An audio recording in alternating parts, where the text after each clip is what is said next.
Coach Williams.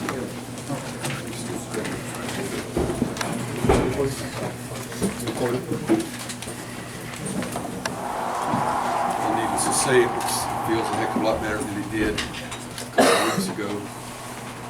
I will say one thing before I start talking about the game is Marshall Plumlee's out there now, I'm assuming with the senior night, and that young man's had a great season for that club. And I recruited a little bit of his brothers and recruited him. I think he's a fantastic young man. And played 37 minutes tonight. And in my opinion, he was the reason they won the game over at our place. He played the last 14 minutes with 4 fouls and challenged everything we had around the basket. So I'd like to congratulate him. But it's a wonderful feeling in our locker room right now. There's no question about that.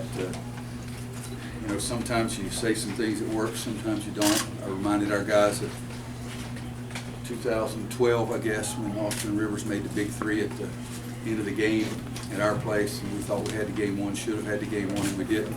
And then we came over here and we played very well and played great, in fact, and ended up winning the game over here. So I told them it's been done before, we can do it again. I tried to give our kids confidence that we need one team that could come in here on senior night, play great and win, and that was us. But the backboards, the inside area was huge for us. It wasn't as huge as it needed to be when we played at our place, but rebounds 64-29, and we had 27 offensive rebounds. We patted it around like volleyball around the basket 3 or 4 times, 2 possessions. We had 6 shots, and we were 0 for 6. We shot 28% in the second half, but we had so many opportunities around. And then they cut it to 1 or 2 in the first half, and we made a nice run and took it back out to 8 or 10. They cut it to 1 in the second half, and I told our guys in the timeout that they had done that in the first half, and we responded, so let's respond right now. Justin Jackson made 2 free throws. Bryce scored a couple of buckets during that time period. And Joel Berry made a 3. And then down the stretch, Theo and Joel and Marcus, did you say yes when I said we were 8 for 8? We were 8 for 8 from the free throw line to finish the game. So a lot of good things in the locker room. It's a fun locker room right now, and I thought it was very fitting that Marcus couldn't throw it in the ocean, but he went to the free throw line and made 4 straight free throws for us. Given some of the struggles that Kennedy's had, how pleasing was it for you to see him play the way he did tonight? Kennedy was big today. Isaiah was pressing himself too much. You know, he wanted to do too much, and Isaiah's been fantastic for us all year long, but never seen a game where he's 2 for 6. But 4 fouls, we didn't need him to foul, but Kennedy was big early. Kennedy was big late, rebounded the ball. Could have even scored more. He couldn't get it to stay in the basket, but 14 rebounds for Kennedy and 21 for Bryce Johnson. I mean, I've been on those 2 guys all year long because I want more out of them, effort-wise, intelligence-wise, effort. But tonight, 12 and 14 for Kennedy and 18 and 21 for Bryce. Bryce Johnson offensively has done some things. Been done very seldom in my 28 years as a head coach, rebounding the ball and scoring the ball. But again, I said something I think about everybody that played today, and so it was a North Carolina win. Well, for Marcus to do what you did after you referenced his shooting struggles, what was your comfort level like with him? Well, you never know what your comfort level should be, but if I had to pick anybody in the country to step to the line right in that situation, I wanted Marcus Page over anybody else. So he was pretty doggone good. Buck, how you doing, son? I rehab the knee and don't rush into it. We need to talk, big fella. Enjoy it tonight. Thank you. Roy, this goes to the regular season championship. This is interesting, especially for the Well, we heard about the Virginia Tech Miami game before the game. We didn't tell the team.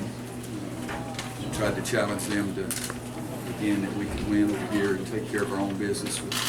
I keep saying 6 games, but I can't remember if it's 5 or 6 or 7, but somewhere down the road, I told our guys we were in charge of our own destiny. If we take care of stuff, then we don't have to worry about anybody else doing anything. It worked out. It's very satisfying to say the least.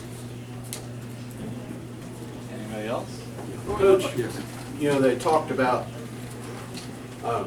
during the last 8 minutes of the last game, how Bryce didn't touch the ball, blah, blah, blah.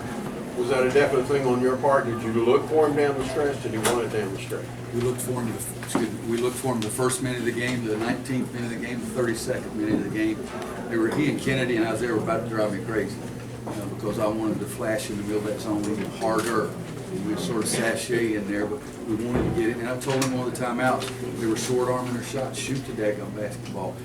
It's great coaching. I mean, this is how silly the game is. I said, if you're going to take a shot, be tough enough to make the daggone thing. And, you know, that's silly as it can be, but that's exactly what I said.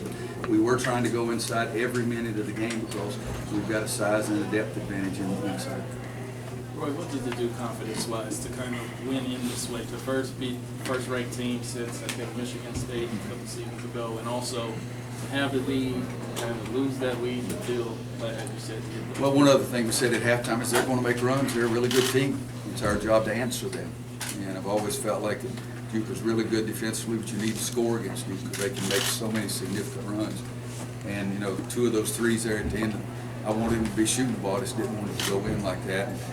We went to the trap to try to waste a few more seconds, and they make one from the corner then. But we did a nice job of getting it out of bounds and getting it in quickly, and then made the free throws. But answer the basic part of the question, I think it should give them a lot of confidence and make them feel good. And I've said all year long, our dreams are realistic, and tonight was one of our dreams. Ed, back left. Roy, how will you approach the tournament this week? Did you see something out of your team? And will you go there to win it? Will we what? Will we go there to win it? If I'm going to go, Ed, come on, you think I'm going to go up there and say, hell, let's finish 9th? If we're going to have to play, we're going to try to win something. There's no question about that. We'll go up Tuesday night, I think. Try to get them tomorrow off, and we'll work Monday and Tuesday. Go up Tuesday night. I guess we play at noon on Thursday. I have no idea who else is in our bracket and won't look until after midnight tonight. But I've always wanted to win the ACC tournament. It is more impressive to me. Everybody else can have a different opinion.